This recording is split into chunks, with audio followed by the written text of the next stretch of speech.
Billing for colleges, I'm gonna turn it over to Karen. Talk a little bit about that. First of all, I want to ask, is there any questions about the billing the colleges for interpreting? Are y'all having problems as far as billing for interpreting at colleges? Like, How are y'all doing that? How are y'all doing that? Well, I'm curious, for all of you guys, what are you guys doing when it comes to invoices? What is the process for that? When I give it to the staff interpreter to review and look it over, and then they check off if it's correct, and then they send it back to me, and I proceed to pay them. Is that still on how the process is working? That's beautiful. That's exactly the way it should be. Perfect. So, basically, I just want to make sure that you, the counselors, are doing your authorizations at the $35 rate, no matter who the interpreter is for any reason, just the $35 rate. When you get the invoice in, give it to the interpreter. They will do their homework and make sure that through the verification of the interpreter's form that you'll have to have filled out, that the bill comes out to be the right amount. They'll give it back to you and say, this is the amount you should pay if it's different. If it's the bill or invoice is, then you pay that. But I'm just telling you right now that I have yet to check one that was exactly right. And several of them were thousands of dollars off.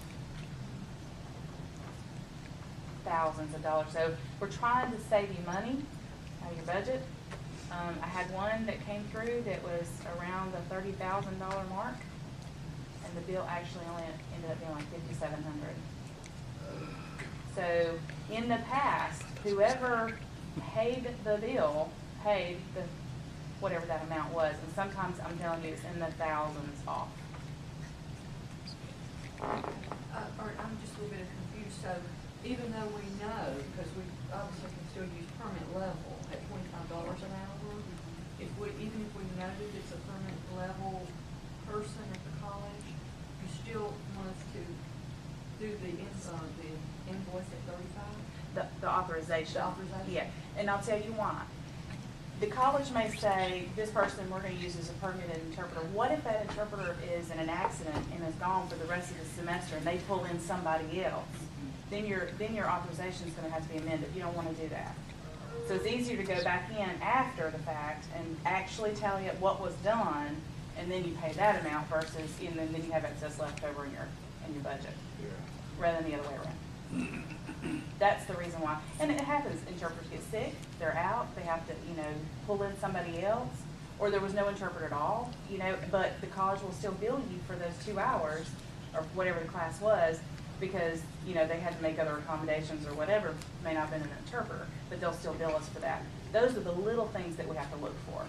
We only pay a 1 hour minimum for a class. So if they're there, that interpreter's there for 2 classes that day, but the students didn't show up for either class, we give them 1 hour for one class and 1 hour for the other class, and that's it. That's all they get. But the college will bill us for the entire thing. So those are the little things that we have to catch. And sometimes in that one $30,000 case was one that the person actually didn't realize that we didn't pay mileage.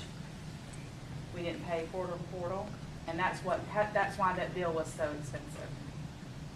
And it didn't get paid, but I can imagine that if an ASA didn't know, and the counselor says, "Here, go ahead and pay these bills," that's what it would have been paid. And we want to make sure that doesn't happen. Any other questions? Any other problems with getting interpreters? That's the other thing I want to know. Are you having difficulty getting your assignments covered? Enrollment with Gentry and CAT. Okay. Along with my clients at CAT. Yeah. And Melvin, we've had conversations about that. Point to CAT will try to move the classes that we've got to register for. Right now, apparently Melvin's kids that are in history class, okay, we have an interpreter for Gentry and try and put them in history class instead of reading or language or whatever they need to help for the whole reason that they're there. Mm. So, I mean, we're having more issues than just not being able to get the interpreter. Okay. Well, that brings up a thing. We just recently was contacted by another college that's using VRI services, video remote interpreting. As far as the licensure is